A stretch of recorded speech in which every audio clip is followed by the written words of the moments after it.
Hi, my name is Katie Buller-Goswish, and I am the Executive Director for U.S. Catholic Sisters Against Human Trafficking. Though we are nearing the end of the Christmas season, I wanted to use O Holy Night as an example of our faith-based steeping in the dignity of the human person and the recognition of the divine as liberator. Though I am speaking from a Judeo-Christian lens, all faith traditions that look toward the divine share these attributes. O holy night, the stars are brightly shining. It is the night of our dear Savior's birth. Long lay the world in sin and error pining, till he appeared and the soul felt its worth. A thrill of hope, the weary world rejoices. And then, chains shall he break, for the slave is our brother, and in his name all oppression shall cease. Sweet hymns of joy in grateful chorus raise, we let all within us praise his holy name. It is the divine spark within each of us that recognizes the birth of our Savior.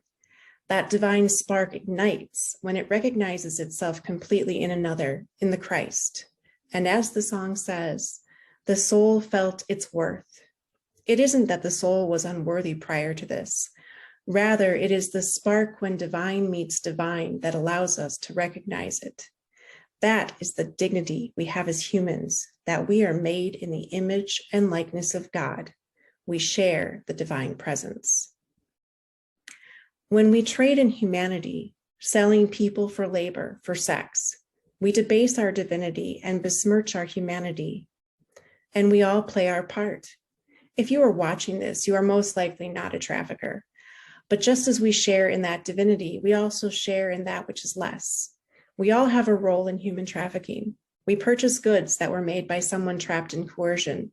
We may participate in an attitude that understands those who are physically or economically weaker as less. We may believe that men are better than women, that light is better than dark, that children are commodities to do with as we please. Even though we may not be actively trafficking someone, we all need to look at our societal and personal attitudes and how they influence and inform a global culture that says it is okay to sell another human being. There is certainly hope. O Holy Night is full of hopeful marks. Chains shall he break, for the slave is our brother, and in his name all oppression shall cease. In these few sentences, we are given hope that our Christ will break through the chains that bind us. But we are also called to do this work in his name. We aren't being given a free pass. Christ will do Christ's work, and we must do ours.